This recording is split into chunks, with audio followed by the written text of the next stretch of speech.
Good evening. All schools across Britain will close by the end of the week until further notice. Boris Johnson said schools will close their doors by Friday. From next week, most children will be at home until further notice. A-levels and GCSEs will not go ahead in England and Wales. A decision has yet to be made in Scotland and Northern Ireland. The government said it would make sure every child got the proper recognition they deserve, but didn't say how. Sophie, this was a decision that the government never wanted to have to take, a decision that they put off until they felt it was the crucial moment to act. And this time it has turned the lives of millions of children and therefore millions of families around the country upside down, with school gates closing after lessons on Friday for a time being, and no one knows until when.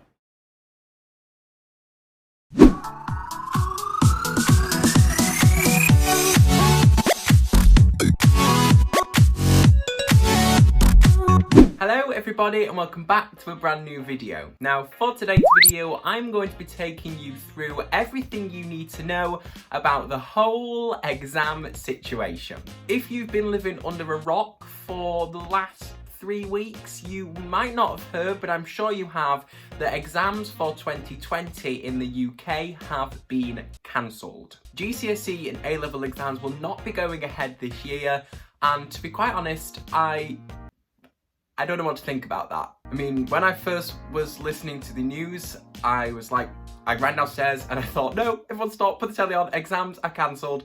And then I was a bit like, is this a good thing? Is this a bad thing? But then you sort of have questions that come into your mind thinking how we're going to be graded, what's going to happen, what about uni? So all of those questions, hopefully, by the end of this video, will be answered.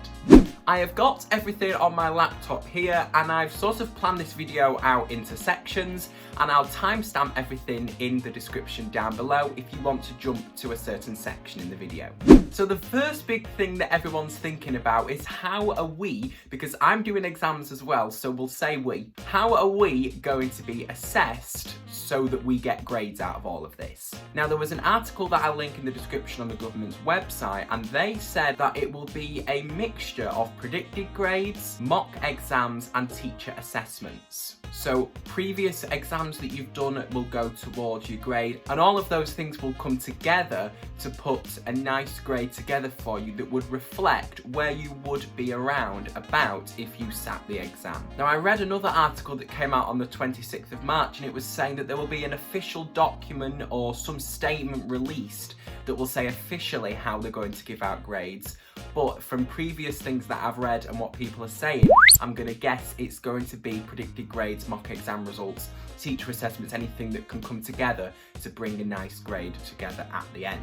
The statement on the government's website have said that the grades will reflect the pattern of previous years. So of course if you're doing your GCSEs and you're predicted a 9, some people have to get those 9s and some people will have to get the 1s and the 2s and the 3s because it's got to follow a similar pattern. But what that doesn't mean is that every teacher's going to be really nice and give everyone a 9 or everyone's going to get a 1. There's got to be some balance, and the government have said that it will follow a similar pattern to previous years. I also know that performance data for tests and for assessments and exams won't be published for this year because the grades were not achieved from sitting exams. And an official full statement will be released by Easter telling us how they are officially going to grade us and what's going to actually go towards it, because at the minute we've just had suggestions, but by Easter we'll have everything that we need to know. And also by Easter they'll say more about the possibility of sitting exams towards the next academic year. So once they've decided what's going towards your grade, you're going to have to get your grade.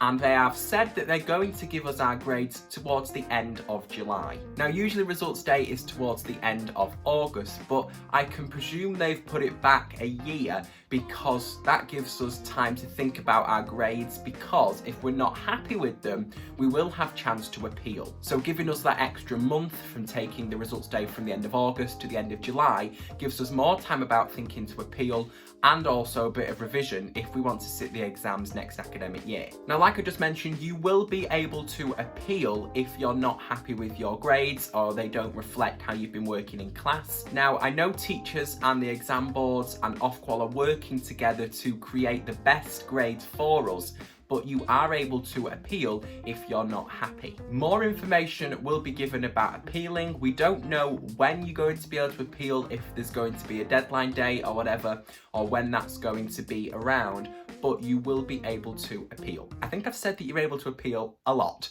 Trust me, you can appeal. Now, you will also be able to sit your exams. Now, they haven't really been very clear about this, but in a statement that will be linked in the description, they have said that we can sit exams in summer 2021. I'm going to take from that you would have to resit a year. You're going to have to stay behind a year to do those exams in summer 2021, unless you can just come back for them. I doubt it, I don't know, but that's what they have said we can do. And there has also been some suggestions that we're going to be able to sit exams early next academic year.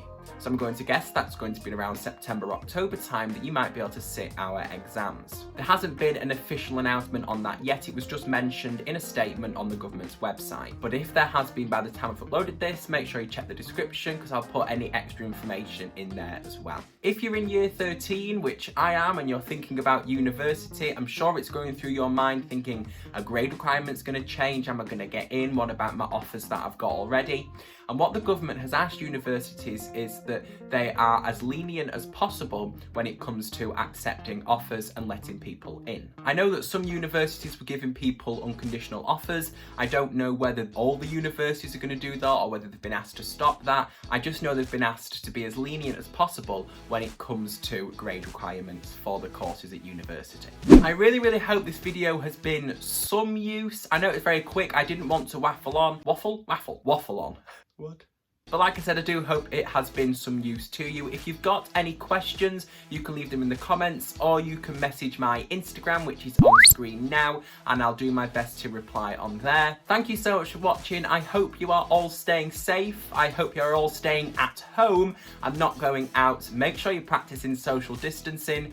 I'm in my bedroom on my own, as always. But anyway, thank you so much for watching, and I'll see you in the next video.